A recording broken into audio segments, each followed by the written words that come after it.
जब मेरा जन्म हुआ मैं बहुत नाजुक था। 5 कुलीन परिवारों की मुखियाओं ने मुझे अपना दामाद बनाने के लिए आपस में लड़ाई की। मेरी मां के पास सहमत होने के अलावा कोई विकल्प नहीं था। मुझे अपने 22वें जन्मदिन पर 5 कुलीन परिवारों में से एक दुल्हन चुननी थी। हर कोई मानता है कि मैं सिल्विया को चुनूंगा, जिसे मैं कभी पा नहीं सका। इसके बजाय मैं अपनी आजीवन प्रतिद्वंद्वी लूना को चुनता हूं, क्योंकि अपने पिछले जीवन में मैंने सिल्विया को चुना था और हमारी शादी की पूर्व संध्या पर उसका विमान दुर्घटनाग्रस्त हो गया। कोई शव कभी नहीं मिला। मैंने 20 साल तक पागलों की तरह उसे ढूंढा। फिर एक बरसाती रात मैं उसे देखता हूं। वह महिला जिसे मैं मृत मान चुका था, एक दीवार से चिपकी हुई लियो को चूम रही थी। एलेना और सेरेना पास ही खड़ी उनके खत्म होने का इंतजार कर रही थीं। जैसे ही वे अलग होते हैं, महिलाएं लियो के कंधों पर कोट डालने और उसके हाथों में फल थमाने के लिए दौड़ती हैं। उनकी आंखें कोमलता से भरी होती हैं। तुमने इतनी देर तक चूमा कि उसके होंठ सूज गए हैं। उनमें से एक फुसफुसाती है, लियो, सिल्विया के साथ विदेश में रहो। हम जेवियर को उलझाए रखेंगे। वह तुम्हें कभी नहीं ढूंढ पाएगा। उस पल में सब कुछ साफ हो जाता है। सिल्विया बहुत पहले ही लियो के प्यार में पड़ गई थी। उसने केवल उसके साथ भागने के लिए अपनी मौत का नाटक किया था। और बाकी 3 महिलाएं, वे भी लियो से प्यार करती हैं। उन्होंने मुझे जो भी मुस्कान दी, जो भी इकरार किया, वह सब सिर्फ मुझे व्यस्त रखने का एक नाटक था, ताकि मैं उस आदमी के रास्ते में कभी ना आऊं जिससे वे सच में प्यार करती थीं। जब सच्चाई मुझे लगती है, मैं भागता हूं और सीधा एक कार के रास्ते में आ जाता हूं। वे चारों सड़क के दूसरी ओर खड़ी होकर मुझे मरते हुए देखती हैं। मेरे शरीर के पास आने वाली इकलौती लूना है, मेरी आजीवन प्रतिद्वंद्वी, वह महिला जिससे मैंने कभी क्रूरता के अलावा कुछ नहीं कहा था। वह मेरी कब्र के सामने खड़ी है, आंखें लाल हैं। तभी एक आवाज मुझे वापस खींचती है, जेवियर, क्या तुम अभी भी सुन रहे हो? मैं एक धीमी गहरी सांस लेता हूं। मेरी उंगलियों के पोर थोड़े कांपते हैं। मां, मैं कहता हूं, मैंने अपना फैसला कर लिया है। मेरे 22वें जन्मदिन के भोज में मैं लूना को अपनी चुनी हुई दुल्हन के रूप में घोषित करने जा रहा हूं। कृपया उसे जल्द से जल्द घर लौटने के लिए सूचित करें। मैं रुकता हूं। मेरी आवाज शांत लेकिन दृढ़ है। आपको और डैड को व्यक्तिगत रूप से जाना चाहिए, वरना वह शायद नहीं आएगी। मेरी मां मेरे कारणों को नहीं समझती, लेकिन उन्होंने हमेशा मेरी बात मानी है। वह आह भरती है, ठीक है, अगर तुम जिद करते हो तो हम कल स्विट्जरलैंड के लिए उड़ान भरेंगे। मैं फोन रख देता हूं और अंत में चैन की सांस लेता हूं। मैं ऊपर जाता हूं और अपनी अलमारी में छिपा हुआ कंपार्टमेंट खोलता हूं। अंदर 4 करीने से रखे उपहार के डिब्बे हैं। सिल्विया की ओर से एक हीरे का हार, एलेना की ओर से एक लिमिटेड एडिशन घड़ी, सेरेना की ओर से एक नीलामी की पेंटिंग, एवा की ओर से एक कस्टम परफ्यूम। हर एक की कीमत बहुत ज्यादा है। हर एक मेरे पिछले जीवन का एक झूठ है। मैं उन्हें अपनी बाहों में समेट लेता हूं। मैं पीछे मुड़कर देखे बिना बाहर निकल जाता हूं। मैं अभी बगीचे में पहुंचा ही हूं कि एक जाना पहचाना स्वर सुनाई देता है। लियो की आंखें लाल हैं। उसकी आवाज भावनाओं से भरी है। सिल्विया, युवा मालिक का 22वां जन्मदिन करीब है।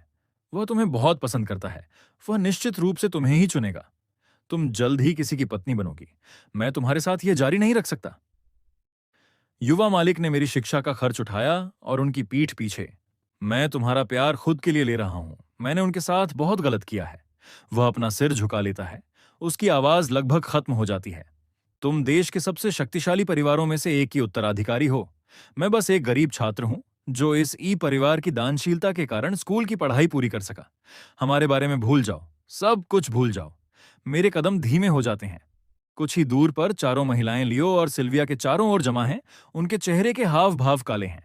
सिल्विया लियो की कलाई पकड़ लेती है। तुम्हें जाने की अनुमति किसने दी? भले ही वह मुझे चुने, मैं केवल तुमसे प्यार करती हूं। चिंता मत करो, मैंने पहले ही सब कुछ व्यवस्थित कर लिया है। अगर वह मुझे चुनता है तो मैं शादी से एक दिन पहले विमान दुर्घटना का इंतजाम कर दूंगी। मैं सब कुछ पीछे छोड़ दूंगी और तुम्हारे साथ भाग जाऊंगी। लियो, चिंता मत करो। एलेना धीरे से एक रुमाल निकालती है। एक बार जब तुम दोनों भाग जाओगे तो हम तीनों जेवियर को पूरी तरह से बांधे रखेंगे।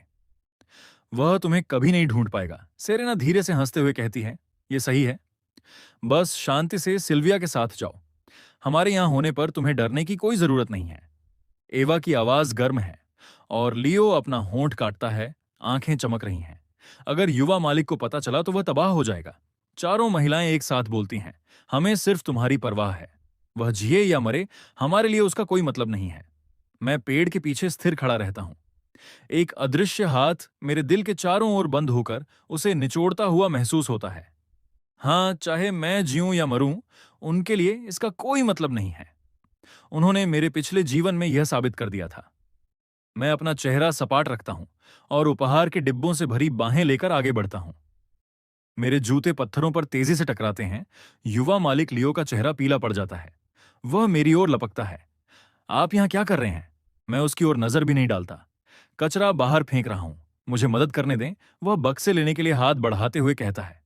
इसी परिवार ने मेरे विश्वविद्यालय का भुगतान किया। मैंने कहा था कि मैं आपको चुका दूंगा। जरूरत नहीं है, मैं कहता हूं। कृपया मेरे साथ विनम्र मत बनिए। हम बहस करते हैं, तभी अचानक लियो का संतुलन बिगड़ जाता है। उसकी उंगलियां मेरी बांह पकड़ लेती हैं और हम दोनों पास के पूल में गिर जाते हैं। बर्फ जैसा ठंडा पानी हमें निगल लेता है। मुझे तैरना नहीं आता। मैं सतह की ओर बेतहाशा हाथ पांव मारता हूं। चारों महिलाएं एक साथ कूदती हैं, लेकिन मेरे लिए नहीं। मैं उन्हें लियो तक पहुंचने के लिए एक दूसरे से होड़ करते हुए देखता हूं, जबकि मैं डूब रहा हूं। जैसे ही पानी मेरी नाक में भरता है, मैं बमुश्किल सिल्विया को लियो को सुरक्षित खींचते हुए देख पाता हूं। एलेना अपना जैकेट उतारती है और उसे उसके चारों ओर लपेटती है। सेरेना उसकी छाती पर दबाव डालती है। एवा आपातकालीन नंबर डायल करती है। फिर सिल्विया लियो का चेहरा अपने हाथों में लेती है और अपना मुंह उसके मुंह पर सटा देती है। मैं जमकर देखता रहता हूं, क्योंकि सिल्विया पूल के किनारे मुंह से मुंह वाली प्रक्रिया कर रही है। मेरे बालों से ठंडा पानी टपक रहा है, लेकिन यह मेरे अंदर की ठंडक के सामने कुछ भी नहीं है। मेरे पिछले जीवन में सिल्विया हमेशा ठंडी और दूर रहने वाली थी। जब भी मैं उसे छूता था, वह बार बार अपने हाथ धोती थी। मैंने खुद से कहा कि उसे बस स्वच्छता की आदत है। मैंने खुद से कहा कि वह बस पुरुषों से दूरी बनाकर रखती है। मैंने खुद से कहा कि मैं धीरे धीरे उसका दिल जीत सकता हूं। अब मुझे सच्चाई पता है। उसके पास पहले से ही कोई था जिससे वह प्यार करती थी। मैं उसकी नजरों में कभी था ही नहीं। मैं अपनी पूरी ताकत के साथ पूल के किनारे की ओर रास्ता बनाता हूं। मेरे नाखून जमीन में गड़ जाते हैं। मैं मर नहीं सकता। मुझे अभी भी लूना से शादी करनी है। कुछ ही दूर पर सिल्विया आखिरकार लियो से अलग होती है। वह 2 बार खांसता है और धीरे से अपनी आंखें खोलता है। सिल्विया के चेहरे पर राहत तुरंत दिखाई देती है। वह उसे ऊपर खींचती है। मैं तुम्हें अस्पताल ले जा रही हूं। वह मुड़ती है और भीगे हुए और कांपते हुए मुझ पर एक नजर डाले बिना चली जाती है। उसी समय बाकी 3 महिलाओं का ध्यान आखिरकार मुझ पर जाता है। वे मुझे अकेले जमीन पर खुद को घसीटते हुए देखती हैं। एलेना सबसे पहले दौड़ कर आती है। उसने आज पीले रंग की पोशाक पहनी है। अराजकता में भी वह सहज गरिमा के साथ चलती है। सेरेना और एवा ठीक पीछे हैं। जेवियर, क्या तुम ठीक हो? एलेना मुझे संभालने के लिए हाथ बढ़ाती है। बहुत अफरा तफरी थी। हमने लियो को गलती से तुम समझ लिया, सेरेना जल्दी से कहती है। एवा मुझे एक तौलिया थमाती है। हाँ हाँ बिल्कुल, पानी बहुत मटमैला था। हम तुम दोनों में फर्क नहीं कर सके। मैं तौलिया ले लेता हूं। मेरी उंगलियों के पोर बर्फ जैसे ठंडे हैं। क्या घटिया बहाना है। पूल का पानी बिल्कुल साफ है। ऐसा हो ही नहीं सकता कि उन्होंने हमें गलत समझा हो। हम तुम्हारे साथ अस्पताल चलेंगे, एलेना धीरे से कहती है। मैं ऊपर देखता हूं। मुझे वह जल्दबाजी दिखती है जिसे वे छिपा नहीं पा रही हैं। वे मेरा साथ नहीं देना चाहती। वे बस लियो को देखने जाने का बहाना चाहती है। जरूरत नहीं है। मैं तौलिया वापस फेंक देता हूं। मैं ठीक हूं। यह स्वीकार्य नहीं है, सेरेना कहती है। तुम पूरी तरह भीगे हुए हो। क्या होगा अगर तुम्हें ठंड लग जाए? मैं उसे बीच में ही काट देता हूं। अगर तुम अस्पताल जाना चाहती हो तो अपने आप जाओ। तीनों एक दूसरे को देखती हैं। एवा फिर से कोशिश करती है। हमें चोट नहीं लगी है। हम क्यों जाएंगे? परेशान मत हो कृपया। हमने सच में तुम्हें गलत समझ लिया था। हम काम से छुट्टी लेंगे। हम अगले कुछ दिनों तक तुम्हारे पास रहेंगे। इसे गलती की भरपाई के रूप में समझो। मैं कुछ नहीं कहता। मैं मुड़ता हूं और चला जाता हूं। मेरे भीगे हुए कपड़े मेरी त्वचा से चिपक रहे हैं। हर कदम भारी लगता है, लेकिन मैं अपनी पीठ सीधी रखता हूं और पीछे मुड़कर नहीं देखता। आने वाले दिनों में तीनों महिलाएं मेरा पक्ष जीतने के लिए हर संभव कोशिश करती हैं। एलेना सीधे पेरिस फैशन वीक से नवीनतम कोटियोर सूट भेजती है। सेरेना एक दुर्लभ गुलाबी हीरे का हार भेजती है। एवा बस मेरे दरवाजे पर एक लिमिटेड एडिशन स्पोर्ट्स कार पहुंचा देती है। जेवियर, आज रात एक नीलामी समारोह है। एलेना एक कोमल मुस्कान के साथ निमंत्रण पत्र आगे बढ़ाती है। मुझे तुम्हें ले जाने दो, इससे तुम्हारा मन बहल जाएगा। मैं उनके उत्सुक चेहरों को देखता हूं और मन ही मन हंसता हूं। समारोह स्थल लुभावना है। जहां तक नजर जाए सोना और कांच ही कांच है। मैं सहज गति से अंदर आता हूं, फिर ठिठक जाता हूं। वीआईपी सेक्शन में सिल्विया सावधानी से लियो को उसकी सीट तक ले जा रही है। उसका सिला हुआ सूट उसे तीखा और लंबा दिखाता है। वे बादामी आंखें जिन्होंने कभी मुझे मोहित किया था, अब केवल उसके लिए बनी कोमलता से भरी हैं। सिल्विया मुझे देख लेती है, उसकी भौहें थोड़ी सिकुड़ती हैं और वह पास आती है। उसकी आवाज किसी व्यावसायिक लेन देन की तरह ठंडी है।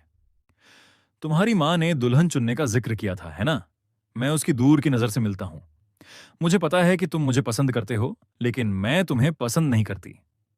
वह पीछे मुड़कर देखे बिना चली जाती है। लियो के पास वापस चली जाती है, जैसे किसी अपूरणीय चीज की रक्षा कर रही हो। एलेना जल्दी से आती है, उसकी उंगलियां मेरे कंधे पर हल्के से टिकी हैं। जेवियर, दुखी मत हो। सिल्विया नहीं जानती कि वे क्या खो रही है। इसका मतलब ये नहीं है कि कोई तुम्हारी कीमत नहीं समझता। सेरेना अपना सोने के फ्रेम वाला चश्मा ठीक करती है। उन लेंसों के पीछे की गर्म मुस्कान बहुत ईमानदार लगती है। बिल्कुल, हम तीनों तुम्हें पसंद करती हैं। हम हमेशा तुम्हारी तरफ रहेंगे। एवा पास से गुजर रहे सर्वर से शैंपेन का गिलास लेती है और मेरे हाथ में रख देती है। उसका चेहरा चिंता से भरा है। एक घूंट लो, जेवियर। उन चीजों के बारे में मत सोचो जो दुख पहुंचाती हैं। मैं इन तीनों महिलाओं को देखता हूं। उनकी आंखें प्यार जैसी दिखने वाली चीज से भरी हैं और एक आत्म उपहास वाली मुस्कान खींचता हूं। मैं ठीक हूं। एलेना पास झुकती है। उसकी गर्म सांसें मेरे कान को छूती हैं।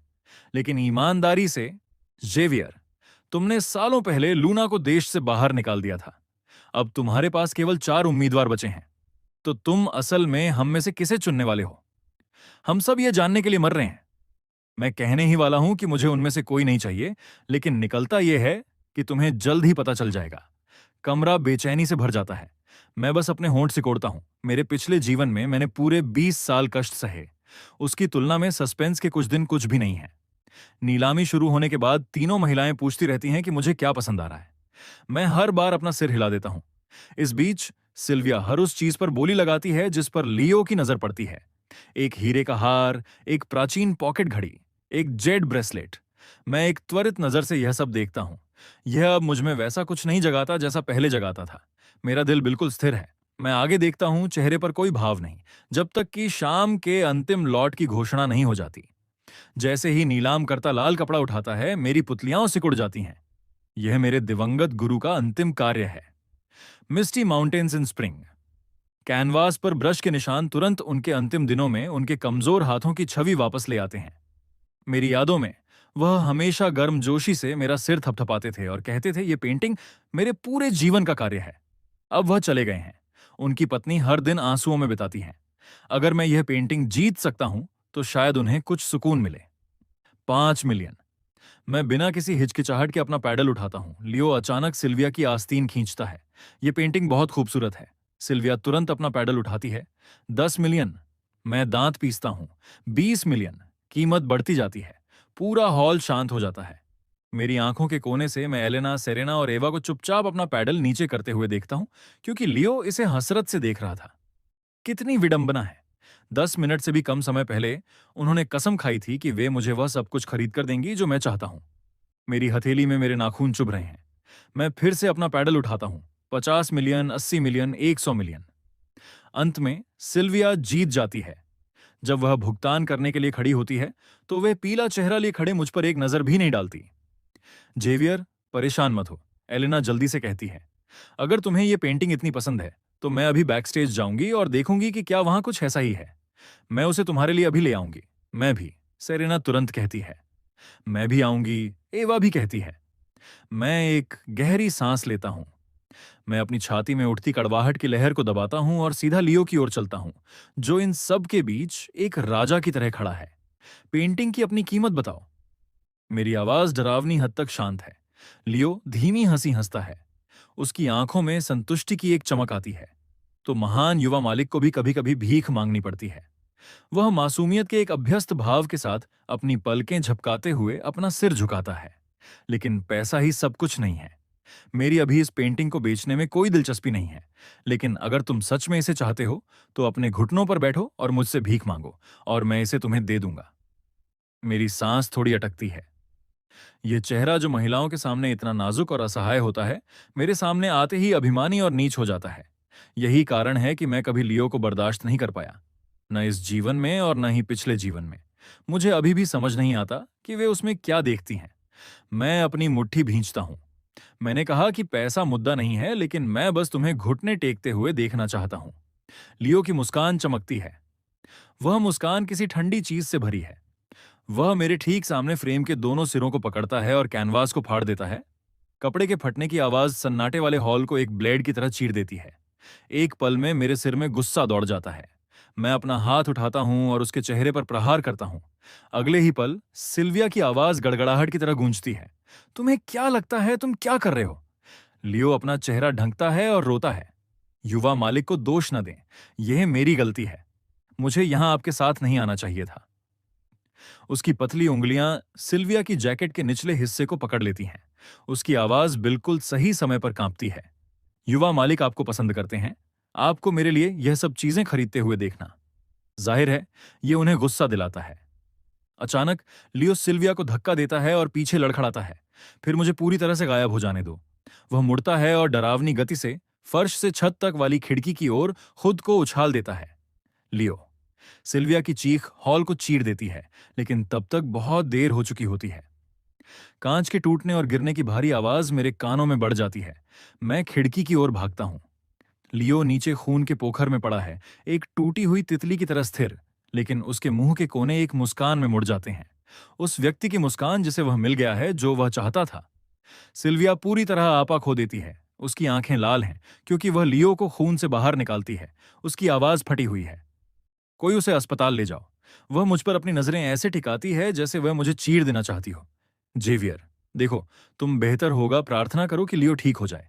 अगर उसे कुछ भी हुआ तो मैं तुम्हें अपनी जान देकर इसकी कीमत चुकानी होगी। अस्पताल के गलियारे की सफेद रोशनी के नीचे समय जैसे रुक जाता है। एक डॉक्टर जल्दी से आता है, उसकी आवाज में जल्दबाजी है। मरीज का बहुत सारा खून बह रहा है। उसे तुरंत खून चढ़ाने की जरूरत है, लेकिन उसका आरएच नल ब्लड ग्रुप है। अस्पताल की आपूर्ति वर्तमान में समाप्त हो गई है। सिल्विया पीछे मुड़ती है। उसकी आंखें एक ब्लेड की तरह मेरी ओर मुड़ती हैं, जिसे उसके अंगरक्षकों ने पकड़ रखा है। तुम्हारा भी आरएच नल ब्लड ग्रुप है। अस्पताल के बिस्तर पर लियो अपनी आंखें कमजोरी से खोलता है। युवा मालिक एनीमिक हैं। कृपया उन्हें मुझे खून न देने दें। क्या यह वास्तव में उसका समय है? तुम अभी भी उसकी चिंता कर रहे हो? लियो, तुम हमेशा इतने दयालु कैसे रहते हो? सिल्विया जल्दी से उसका हाथ थाम लेती है। उसकी आवाज अब विश्वास से परे कोमल हो जाती है, जैसे वह किसी डरे हुए बच्चे को शांत कर रही हो। लेकिन जब वह मेरी ओर मुड़ती है, तो उसकी आंखें एक पल में बर्फ जैसी ठंडी हो जाती हैं। इसे पकड़ कर रखो। मुझे बेरहमी से ऑपरेशन टेबल पर धकेल दिया जाता है। ठंडा धातु मेरी पीठ पर दबाव डालता है। मैं अपनी पूरी ताकत से लड़ता हूं। मेरे पैर पास में रखे उपकरणों के रैक से टकराते हैं। उपकरण फर्श पर गिरकर चकनाचूर हो जाते हैं। इसे स्थिर पकड़ो, सिल्विया चिल्लाती है। 3 या 4 अंगरक्षक मेरे अंगों को दबा देते हैं। मेरे बाल बिखर गए हैं। संघर्ष में मेरा सूट फट जाता है। सिल्विया! मैं उसका नाम तब तक चिल्लाता हूं जब तक मेरी आवाज नहीं फट जाती। इसमें एक ऐसी हताशा है जो मैंने पहले कभी महसूस नहीं की। तुम्हें इसका पछतावा होगा। पछतावा तो तुम्हें होना चाहिए। सिल्विया की मुस्कान ठंडी है। वह खुद सुई को मेरी नस में चुभौती है। खून नली के माध्यम से एक स्थिर निरंतर धारा में बहने लगता है। मेरी चेतना धुंधली होने लगती है। कुछ ही क्षणों में मैं अपने पिछले जीवन की उस बरसाती रात में वापस खींच लिया जाता हूं। चकाचौंध कर देने वाली हेडलाइट्स, ब्रेक की चीख और सड़क के उस पार से सिल्विया और अन्य लोगों की ठंडी, उदासीन निगाहें। केवल लूना, मेरी आजीवन प्रतिद्वंद्वी, वह लड़की जिससे मैंने बचपन से नफरत की थी, बारिश में लड़खड़ाती हुई मेरी ओर आती है। वह मेरे टूटे हुए खून से लथपथ शरीर को अपनी कांपती हुई बाहों में थाम लेती है। ऑपरेशन टेबल पर मेरे आंसू खून के साथ मिल जाते हैं और फीके दुखद फूलों की तरह खिलते हैं। लूना, तुम वापस कब आ रही हो? मुझे तुम्हारी बहुत याद आती है। मेरी आवाज धीरे धीरे और धीमी होती जाती है, जब तक कि वह ठंडी हवा में ओझल नहीं हो जाती। जब मैं अपनी आंखें खोलता हूं, तो तेज रोशनी मुझे अपना चेहरा ढंकने के लिए स्वाभाविक रूप से अपना हाथ उठाने पर मजबूर कर देती है। मेरी बांह पर सुई के निशानों का झुंड एक खामोश याद दिलाता है कि उन्होंने मेरे साथ क्या किया। जेवियर, तुम आखिरकार जाग गए। एलेना सबसे पहले मेरे बिस्तर की ओर दौड़ती है। वे आंखें जो हमेशा गर्मी और चाहत से भरी रहती थीं, अब चिंता से भरी हैं। वह मेरा चेहरा छूने के लिए हाथ बढ़ाती है। मैं सहज रूप से अपना मुंह फेर लेता हूं। माफ करना, हमें इसे रोकने में बहुत देर हो गई। सेरेना की आवाज कोमलता से भरी है। सिल्विया बहुत आगे निकल गई। वह तुम्हें इस तरह खून देने के लिए मजबूर कैसे कर सकती है? एवा मुझे गर्म पानी का एक कप थमाती है। थोड़ा आराम करो, हम अभी जाकर सिल्विया का सामना करने वाले हैं। मैं उनके अनाड़ी अभिनय को देखता हूं। मेरा गला सूखा है। मैं इस दृश्य को बहुत अच्छी तरह जानता हूं। मेरे पिछले जीवन में हर बार जब सिल्विया मुझे बाहर निकाल देती थी, तो ये तीनों बिना चूके प्रकट हो जाती थीं। वे मीठी बातों से खालीपन भर देती थीं और फिर वे जाने और लियो के साथ रहने के लिए कोई ना कोई बहाना ढूंढ लेती थीं। परेशान मत हो, मैं कहता हूं, मेरी आवाज फटी हुई है। मैं अकेला रहना चाहता हूं। तीनों एक दूसरे को देखती हैं। एलेना सबसे पहले खड़ी होती है, फिर अभी के लिए आराम करो। हम अभी वापस आएंगे। वे जल्दबाजी में चली जाती हैं। दरवाजा पूरी तरह बंद भी नहीं होता। मैं उस खाली जगह को घूरता हूं और गलियारे में उनकी दबी हुई आवाजें सुन लेता हूं। क्या लियो अभी तक जागा है? सिल्विया उसकी रखवाली कर रही है। किसी को अंदर नहीं आने देगी। चलो, पहले उसकी पसंदीदा जगह से मिठाई ले आते हैं। जिस पल दरवाजा बंद होता है, मैं तब तक हंसता हूं जब तक कि मेरे चेहरे पर आंसू नहीं आ जाते। मैं बहुत थक गया हूं, इतना थक गया हूं कि उनके झूठ को बेनकाब करने की ताकत भी नहीं जुटा पा रहा हूं। आने वाले दिनों में मैं वार्ड में अकेला पड़ा रहता हूं। हर बार जब नर्स मेरी पट्टी बदलने आती है तो वह मुझे ऐसे देखती है जैसे वह कुछ कहना चाहती हो, फिर बस आह भरती है, तुम्हारे दोस्त आज फिर नहीं आए। मैं अपना सिर हिलाता हूं। मेरी नजर बिस्तर के पास की मेज पर रखे लिली के गुच्छे पर जाती है, जो पहले से ही मुरझा रहे हैं। एलेना ने उन्हें 3 दिन पहले भेजा था। पंखुड़ियां किनारों से पीली पड़ रही हैं, अंदर की ओर मुड़ रही हैं। वे बिल्कुल वैसी ही दिखती हैं जैसी चिंता वे महिलाएं महसूस करने का नाटक करती हैं। मेरा फोन बजता है। सेरेना का एक संदेश। जेवियर, कंपनी में कुछ जरूरी काम आ गया है।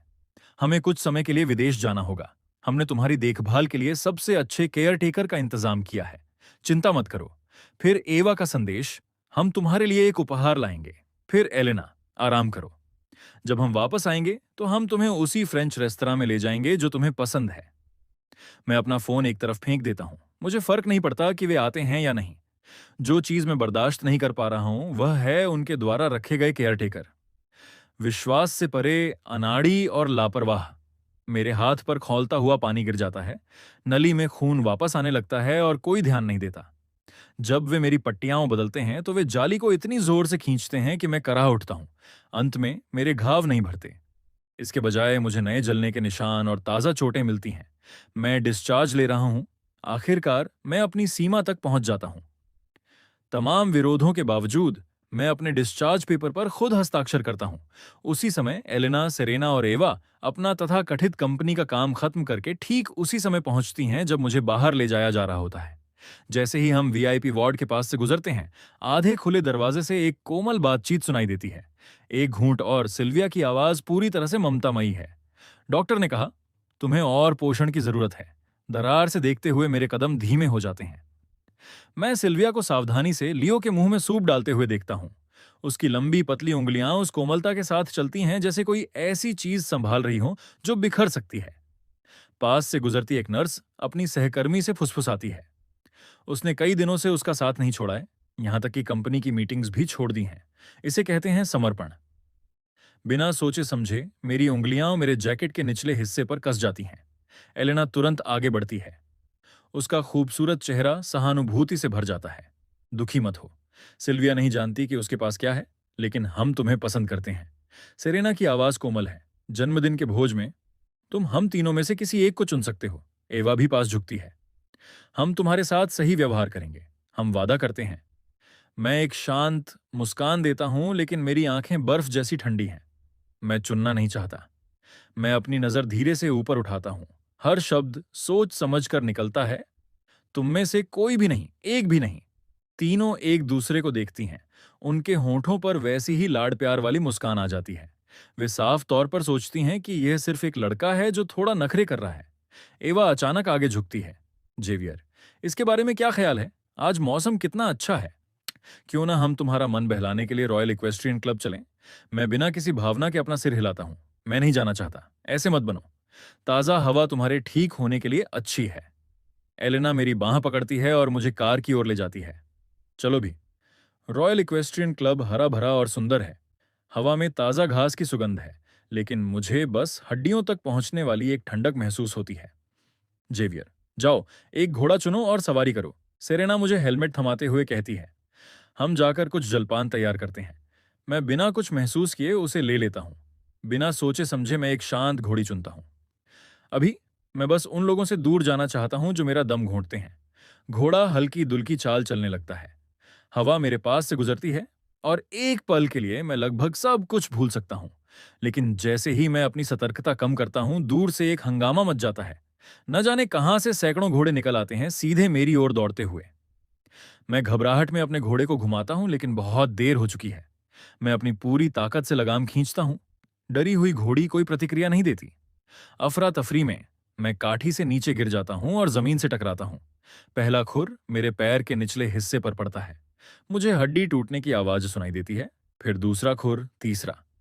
मैं घास पर खुद को समेट लेता हूं और खून धीरे धीरे मेरे नीचे की हरियाली को भिगो देता है।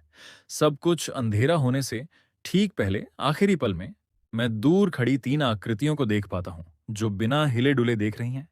जब मैं दोबारा जागता हूं तो तेज सफेद रोशनी मुझे अपनी आंखें सिकोड़ने पर मजबूर कर देती है। मेरा पूरा शरीर पट्टियों में लिपटा हुआ है। जरा सी हलचल भी मेरे शरीर में आग की तरह दौड़ जाती है। दरवाजे के बाहर से सिल्विया की ठंडी आवाज आती है। मैं अपनी सांस रोक लेता हूं। तुम बहुत आगे निकल गई।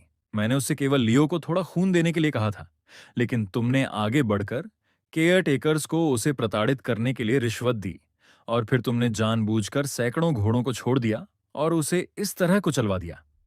उसके पूरे शरीर में कई जगह फ्रैक्चर हैं। वह लगभग मर ही गया था। उसे लियो को परेशान करने के लिए किसने कहा था? एवा की आवाज इतनी हल्की और लापरवाह है कि मेरा मन खराब हो जाता है। यह तो बस एक छोटा सा सबक था।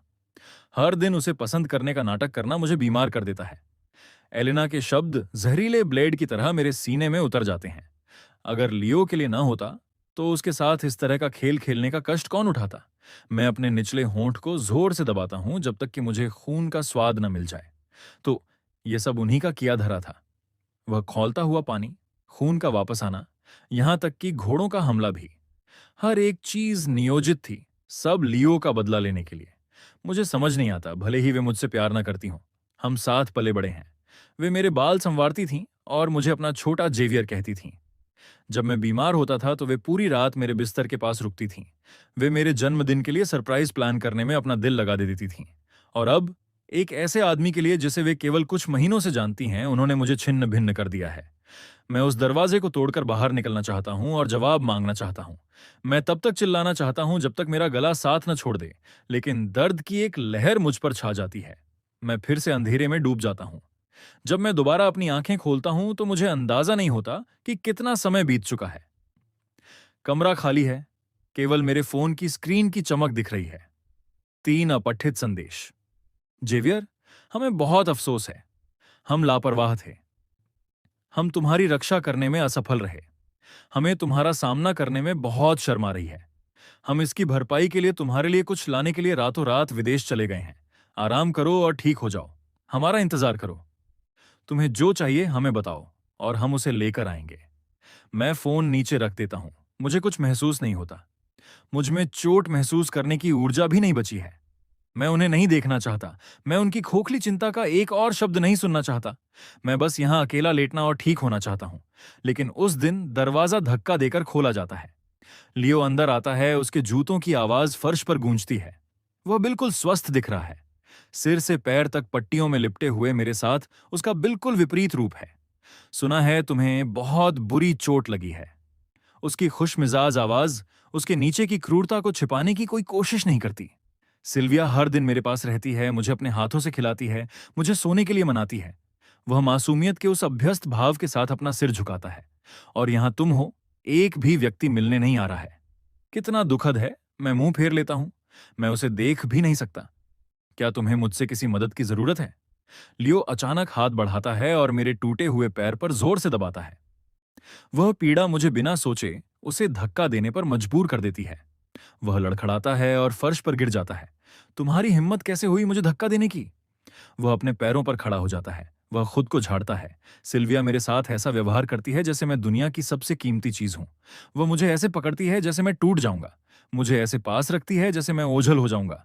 और तुम्हारी हिम्मत कि तुम मेरे साथ ऐसा व्यवहार करो? बस इंतजार करो। वह मुझ पर एक आखिरी नजर डालता है। फिर वह बाहर निकलते समय दरवाजा जोर से पटक देता है। मेरा सीना कस जाता है। मुझे एक बुरा एहसास होता है। वास्तव में 10 मिनट से भी कम समय के बाद सिल्विया आती है। उसकी आंखें लाल हैं। उसके हाथ मेरे गले के चारों ओर कस जाते हैं। लियो अपने दिल की भलाई के कारण तुम्हें देखने आया था और तुमने उसके पीछे गुंडे भेज दिए। मेरी पुतलियां सिकुड़ जाती हैं। मैंने ऐसा नहीं किया। इसे नकारने की हिम्मत भी मत करना। अगर मैं समय पर वहां नहीं पहुंचती, तो वह फिर से तुम्हारे कारण घायल हो जाता। जेवियर, मुझे पता है कि तुम मुझे पसंद करते हो, लेकिन मैंने इसे अनगिनत बार कहा है। मैं तुम्हें पसंद नहीं करती। अगर तुम लियो को बर्बाद करोगे तो मैं सिर्फ तुम्हें नापसंद ही नहीं करूंगी, मैं अपनी आत्मा से तुमसे नफरत करूंगी। मैं बुरी तरह खांसता हूं। आंसू मेरी दृष्टि को धुंधला कर देते हैं। मैंने सच में कुछ नहीं किया। सिल्विया अचानक मुस्कुराती है। वह मुस्कान इतनी ठंडी है कि मेरे रोंगटे खड़े हो जाएं। ठीक है, अगर तुम इसे स्वीकार नहीं करोगे, तो आगे जो होगा उसके लिए मुझे दोष मत देना। वह ताली बजाती है। 5 लंबे आदमी अंदर आते हैं। मेरी पुतलियां सिकुड़ जाती हैं। सिल्विया, तुम क्या कर रही हो? सिल्विया मुझे बिना किसी कोमलता के देखती है। तुमने लियो को चोट पहुंचाने की हिम्मत की। मैं बिस्तर से उठने की कोशिश करता हूं, लेकिन मेरी टूटी हुई हड्डियां मुझे हिलने नहीं देती। क्या तुम पागल हो गई हो? इससे हमारे दोनों परिवारों के बीच की साझेदारी खत्म हो जाएगी। लियो के लिए अगर मैं इसी परिवार को दुश्मन बना लूं तो क्या फर्क पड़ता है? सिल्विया जाने के लिए मुड़ती है। क्या तुम सच में मेरे साथ ऐसा करने वाली हो? मैं टूटते हुए चिल्लाता हूं। सिल्विया रुकती है और पीछे देखती है। चूंकि तुम डरे हुए हो, मैं तुम्हें एक मौका दूंगी। मुझसे वादा करो कि तुम अपने जन्मदिन पर मुझे अपनी दुल्हन के रूप में नहीं चुनोगे और मैं तुम्हें आज छोड़ दूंगी। मेरी आवाज फटी हुई है। मैं तुम्हें कभी चुनने ही नहीं वाला था। मैं किसी भी हाल में तुम्हें नहीं चुनूंगा। सिल्विया के हाव भाव बदल जाते हैं। मुझे नहीं चुनोगे? तुम्हें लगता है कि मैं इस पर विश्वास करूंगी? वह ठंडी हंसी हंसती है। तुम बचपन से मेरे पीछे पीछे घूमते रहे हो। तुम सालों से मुझे पसंद करते हो। चूंकि तुम इतने जिद्दी होने पर आमादा हो, तो मुझे क्रूर होने के लिए दोष मत देना। दरवाजा बंद हो जाता है। 5 आदमी मेरे चारों ओर घेरा बना लेते हैं। मैं निराशा में अपनी आंखें बंद कर लेता हूं। कपड़े फटने की आवाज मेरे कानों में गूंजती है। नहीं, मुझसे दूर हटो, छोड़ो मुझे।